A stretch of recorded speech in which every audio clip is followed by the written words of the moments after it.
Sports Limelight. Good evening, Drew. Well, good evening, Bill. How are you? Just fine. How are you? Great. Great. Thanks for asking. Well, we have It's still hot. It's still hot. It's still summer. When will it end? Well, we have a special episode for you today. Many episodes ago now, I mentioned that I felt like Mariano Rivera was not just the greatest pitcher of all time, but the greatest baseball player of all time. Wow. And this week, with not as much going on in sports, I thought was a perfect time to sort of delve into that. And I'll make my case for Rivera, and Drew, you'll make your case for the greatest hitter of all time. Man, that's a bold statement there, Bill. Mariano Rivera, greatest player of all time. Yes, indeed. I came heavily armed with stats, Nice. although I may only need just one. We'll see as we get into it here. All right. Well, I'll start us off with hitters. I see you have a list here for me of adjusted OPS plus. Could you explain that to me, Bill, and other listeners? I would love to. We mentioned sabermetrics on a past show and delve into it a little bit. This is my favorite all-encompassing stat for hitters. It's not perfect, but adjusted OPS plus. 100 is going to be average for your league that season, in your ballpark. Tries to take everything into account. And, of course, OPS is on base plus slugging. On base plus slugging. So what does that mean?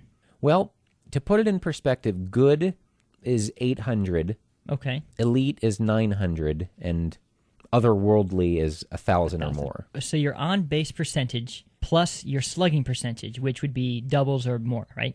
Yeah, if you're up to the plate and you get a single, your slugging percentage is 1,000 for that at bat. But if you get a double, it's 2,000, triple 3,000, Oh, I home run see. 4,000. Oh, I see. Okay. So if you go 1 for 4 with a home run, your slugging percentage for that game was 1,000. It's a better indicator of what generates runs than batting average. I see. How much are you getting on base and how far are you going, each time? Well, according to the list that you presented me, Babe Ruth is number one with a 206 OPS plus. That is correct. Babe Ruth, highest all-time career adjusted OPS plus. I would not disagree with this stat and everything and, this ranking, but in my opinion, the greatest hitter that ever lived would be Ted Williams. And Ted Williams, number 2 at 190 adjusted OPS plus. Now, what gives Williams the nod for you? Well, a couple of things. One, and probably the most important, out of all the players that have hit 500 home runs or more, he has the highest average of the people on that list. I like it. Secondly, as you can see here, he played 19 seasons to Babe Ruth's 22. I'm not saying that if he played 3 more years, he would have, approached Babe Ruth's stats, but he did leave the major league to enroll in the Army, I believe. So he was gone a good 3 years in his prime. Those were prime years, his age 24 through 26 seasons. Yes, right there. And then I think he left right after he hit 400. Looks like 1941. He had one more year after that of hitting only 356 then went to the war and then came back and hit 342 with 38 homers, 123 runs batted in. So an OPS, of course, I mentioned earlier, 1,000 is otherworldly. An OPS of 1164 that year when he returned. Career OPS of 1116. Yeah, that's just based on, his power and average, I think puts him on the top for me. Yeah, hard to disagree with that. And unlike Babe Ruth, Williams played most of his career anyway, with baseball having been integrated. And then, of course, you have Barry Bonds, number 3, on your list you gave me, and I don't see an asterisk on there. Oh, gee, what do you mean? It's kind of sad for me because Barry Bonds could have been a great hitter, or one of the greats without the supposed steroid. He had a great swing. He already was, yeah. If all signs, detailed in the book Game of Shadows, all signs point to that he started taking steroids as a response to McGuire and Sosa. So 99, before 98, he was a Hall of Fame player. Now, in terms of all around play, I have to give a nod to Willie Mays with this, 660 home runs and over 300 stolen bases, and just his, electrifying ways at center field. Yeah, that 660 home runs kind of gets lost. Done cleanly, of course. And then what impresses me, 338 stolen bases, just 103 times caught stealing. So over 75% success rate, which I think they say if you're Well, you better be over 67%, or else you're doing harm to your offense. Oh, I see. So 2 out of 3 ain't bad. 2 out of 3 ain't bad. Over 3 out of 4 is excellent. Yeah.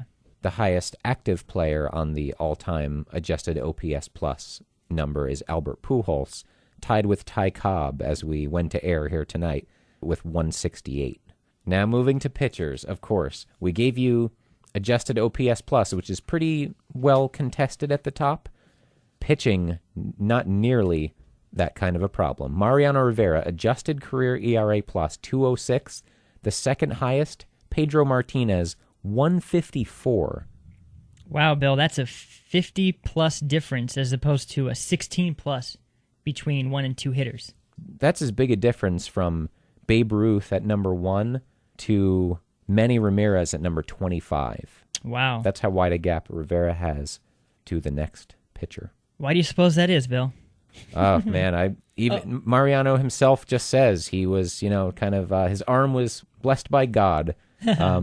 As the stories go, he wasn't really anything special in the minor leagues, and one year he hurt his shoulder. When he came back from that, then he just discovered his cut fastball, which nobody could hit. Except for the Arizona Diamondbacks in the World Series. Which must get mentioned every time. That's right. Anything Yankees or Rivera. Yeah, but interesting you brought that up. I had something on that that involved that series. He was so perfect all the time that if not for his mere 3 playoff blown saves, 97 against Cleveland, 0-1 against Arizona, and 0-4 against Boston, the Yankees might have 8 rings instead of 5. So to me, that's how much of a difference maker he's been. Wow. I'll give you some more stats on Rivera. That adjusted ERA plus that blows everyone out of the water, that's regular season. His career postseason numbers, 141 innings, 11 earned runs, 0.70 ERA. Also of note, those 141 innings were in 96 games, so it goes to show how many times he was used more than 1 inning compared to your, traditional closer role. Wow, 0.7 ERA? 0.7. Jeez, that's like video game stats right there. Yeah. Now, being the devil's advocate here, how do you respond to people who would say, oh, well, he's just a closer. He doesn't play 9 innings, 8 innings each outing? Well, the way he was used, which I kind of got to a little with the postseason, that was the case in the regular season a lot with him too. They'd bring him in the 8th inning in a jam, or bring him in the 9th and it goes into extra innings and he pitches more, more into extra innings. A super valuable pitcher doesn't have to be a closer. And he actually began his career in 95 as a starter, or at least a part-time starter. He was shown to be most valuable in these most high-leverage situations. I mean, yes, you get a save for coming in the 9th inning with nobody on and ahead by 3 runs, but who would you consider the second best closer of all time? Just based on stats, Trevor Hoffman, I guess. That's who I would say as well. Just looking at his career ERA, 2.87, that's 2/3 of a run higher than Rivera. The Yankees, it was, you're playing in the AL East for one thing, so the toughest competition, and used, more often per appearance, I guess. Right. The rest of the top 5 in the career ERA plus, you have no one born after 1900. After Pedro Martinez, it's Jim Devlin, Lefty Grove, and Walter Johnson. So, Bill, are you saying that Rivera's stats would have been even more impressive if he played in the NL? Oh yeah, no doubt. Now, if you're already a good pitcher like he is, wouldn't this number here be a little skewed since he doesn't throw that many pitches anyway? I mean, I can throw a no-hitter in 3 innings, but to keep it going for 9 innings, that's a little bit more impressive. That is the drawback to a relief pitcher. You're not going to get, there's another sabermetric stat that's kind of growing, wins above replacement. And with a relief pitcher, you're not going to see those vary as much compared to starting pitchers. But for me, it's quality over quantity. I'd rather have a guy who's that much better than whoever else you could put in that spot compared to even Pedro Martinez, who is the best starting pitcher of all time. Still, he's just that so much better than any other relief pitcher you could ever use. It's kind of like Jerry Rice being that much better than any other wide receiver. Yes, wide receiver isn't the most important position on the field. But if he's number one by that much, I think you got to give it to him. At least I do. Oh, are you talking about greatest baseball player of all time? That's what I'll say. Yeah. I know that's a tough sell. How many stolen bases does he have? How many RBIs does he have? I think one. What's his OPS plus? This kind of weakens my argument here because he injured himself shagging fly balls this year, but he'd done that for his whole career.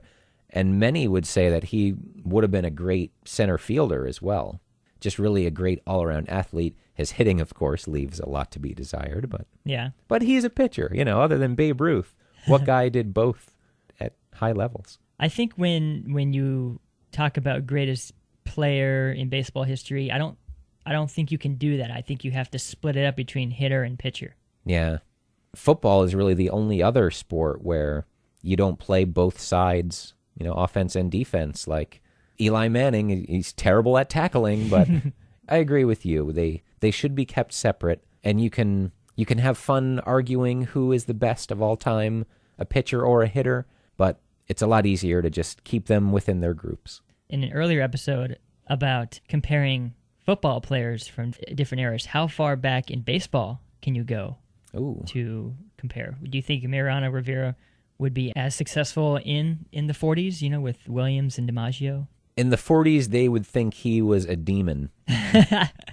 Well, yeah, all things aside with, racial whatever. Oh, no, I didn't even mean that. I see. His abilities and pitches, they would think he was a space alien or something. Oh, okay. So you would think he would be even more successful. In the same way that I think today's players in the NFL are better than ever, I have to think that today's players in baseball are better than ever. Yeah.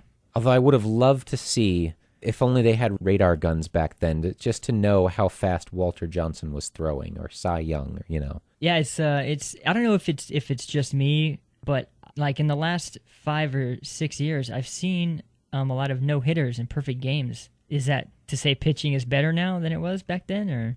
I think it really is swinging towards the pitcher now. These things are sort of cyclical throughout time. Maybe the number one reason this time is cleaning up performance-enhancing drugs, at least as far as we know. Mm-hmm. In the 60s, it was the mound was higher, and there was the dead ball era in the early 1900s, and then offense exploded with Babe Ruth. So yeah, we might just be seeing another cycle. Now the pitching is on top, and someday hitting will explode again. That's interesting that the cycle argument, because I can't imagine there not being any good pitchers for an extended amount of time, or even bad hitters. To me, it just seems like the performance-enhancing drug thing is definitely something to do with it. But I always thought as baseball as a pitcher's game. That's the guy who can control the game. Yeah. So with all these hitters, doing well, I don't know. It just seems odd to think of it as a cycle. Maybe it's always a pitcher's game, but it's just a matter of how dominant they are. Exactly. Yeah. The saying, even the best hitters in baseball fail 2 out of 3 times. Mm-hmm. Then maybe it's just they're failing 3 out of 4 times instead of 2 out of 3. All right. Well, that was fun. I love the non-time sensitive, just going off on a topic in sports that's kind of timeless and interests us. Yeah. I enjoy debating rankings with you and getting your viewpoints, and then maybe that's what it is. Just I'm such a mark for rankings and lists, mm-hmm. and putting guys in tiers, even if they're not totally ranked. That's what I like about you, Bill, is that I could come up with a bunch of questions, and you are more than happy to answer them. Oh, thank you. Well, Sports Limelight, thank you for listening to us, and we'll talk to you again soon.